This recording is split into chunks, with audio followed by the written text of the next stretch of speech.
This is a 1953 de Havilland Beaver, and her name is Pumpkin. All right. And this is Poppy. Poppy, Pumpkin, and Polly. Yes.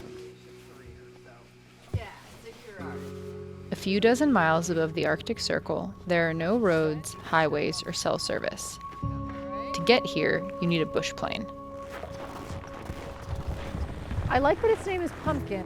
I think naming the plane Pumpkin has actually brought me a lot of relative peace, because it's like we're not getting in a 7-year-old plane, we're getting in Pumpkin.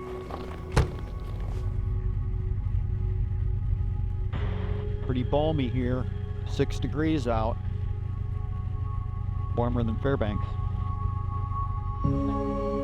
This is the Ambler Mining District, and for the last decade, eyes in Washington have turned towards it. This is a controversial project that would build an access road to this mineral-rich mining district in Alaska.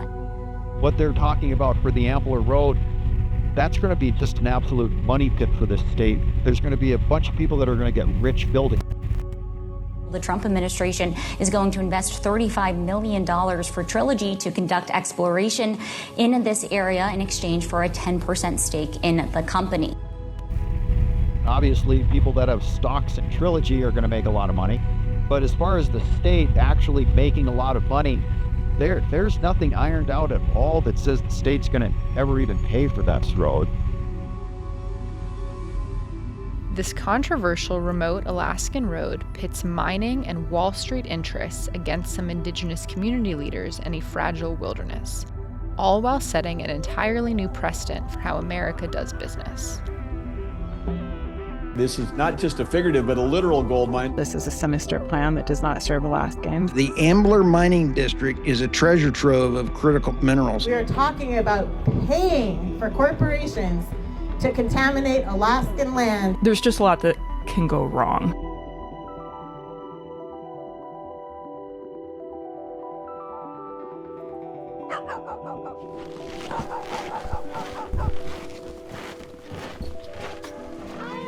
Hey, Eva, I'm Holly. Hi. And I'm a reporter, and this is my crew. And we're working on a short documentary about the Ambler Road. Oh, okay. Do you have a couple minutes for us to bother you? We've come to Alaska to hear firsthand how the Ambler Road deal could impact local livelihoods. Eva Cleveland lives in Kobuk Village, just a handful of miles from where the road has been planned.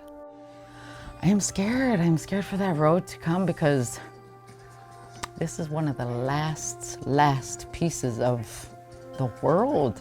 Well, my world anyway. That's prime. You know, you can't just drive in here. It's untouched. It's priceless. Developers say the Ambler Mining District is home to some of the nation's biggest copper and zinc deposits, metals that are vital to today's technology and part of the Trump administration's broader effort to compete with China. To access these minerals, the companies say they need a 211-mile gravel road, something the Biden administration repeatedly blocked before the Trump administration cleared the path. Well, thank you very much, everybody. We have a very big signing today having to do with Alaska. This was something that should have been long operating and making... But the government didn't just hand over the permit. It asked for something in return, a piece of the action. Hello, my name is Tony Giardini. I'm the president and CEO of Trilogy Metals, and I'm going to take a few minutes to talk to you about Trilogy and our exciting projects in Alaska. The government announced it would invest $35.6 million in Trilogy Metals for a 10% stake and granted the permit. We're losing our voice, our language. The land is the last thing, that we have. This is our home. Following the deal's announcement, Trilogy's stock surged from more than $2 to more than $11 per share. Investors netted millions of dollars, despite not a single ounce being mined. With the road's cost of construction potentially stretching into the billions of dollars, uncertainty over funding has fueled local opposition and taxpayers' concerns. Evansville Tribal Council chiefs Frank Thompson and Thomas Shanahan, prominent opponents, say that those pushing for the road are pressuring communities for support. There's a lot of strong-arming going on, and it's really easy to pressure people into it. Trilogy Metals said in 2023 it would ship mineral concentrate to an Asian port. Now, with the government branding the project as an America First initiative, its ultimate destination remains uncertain.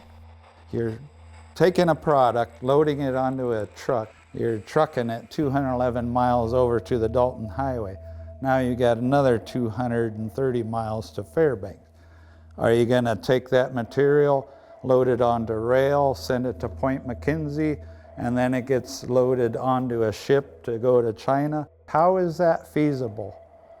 To transport and handle this material, send it to China where you buy it back. How is it feasible?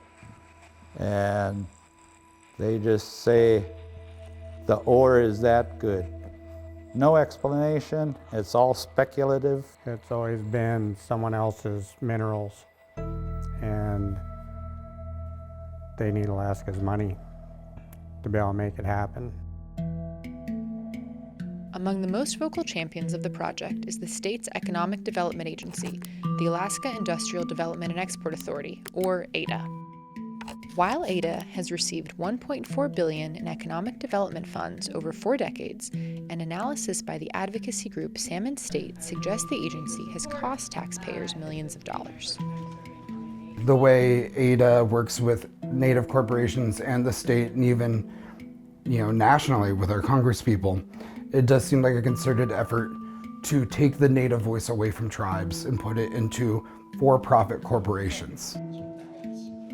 I'm Rico Dual and grew up outside of Lucille.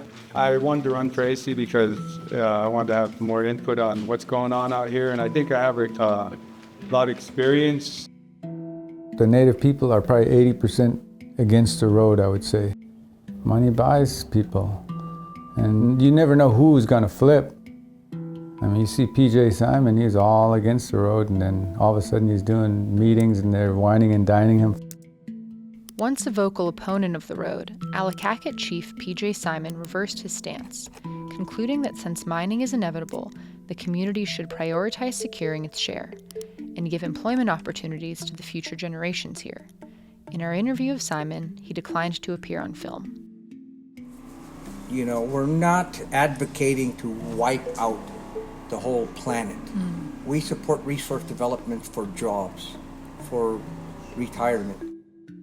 President Trump, when he said drill baby drill, he also was mine baby mine. We've got to get back in the mining business. I support what Trump and Bergen are doing. You pick the good with the bad. I mean, what's best for Alaskan? One of the things I heard from a lot of people is, he's been paid off, he's been sold out, you don't want to hear from him. I could care less about what others are saying. They can have their own opinions. Native on native hate, it's alive and well. We only destroy ourselves if we don't work with industry. You talk about the coming wave. Well, this is the coming wave. There's huge politics behind all of this.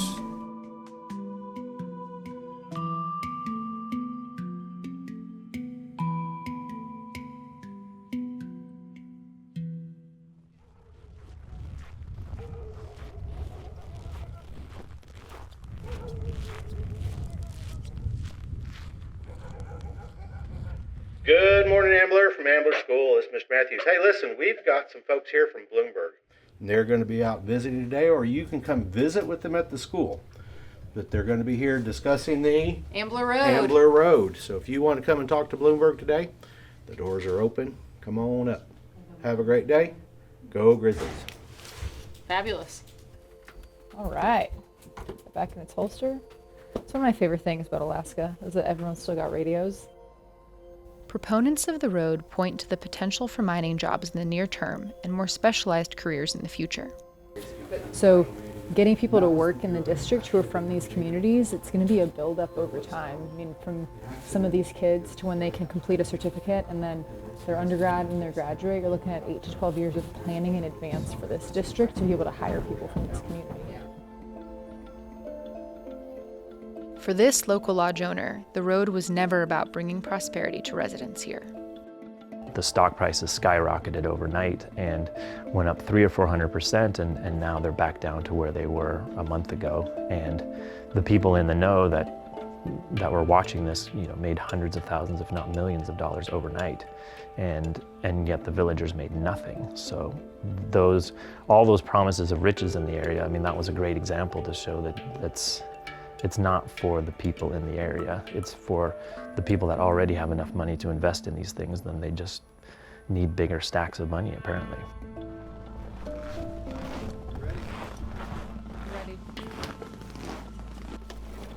The Trump administration says it is committed to acquiring 10% of Trilogy metals.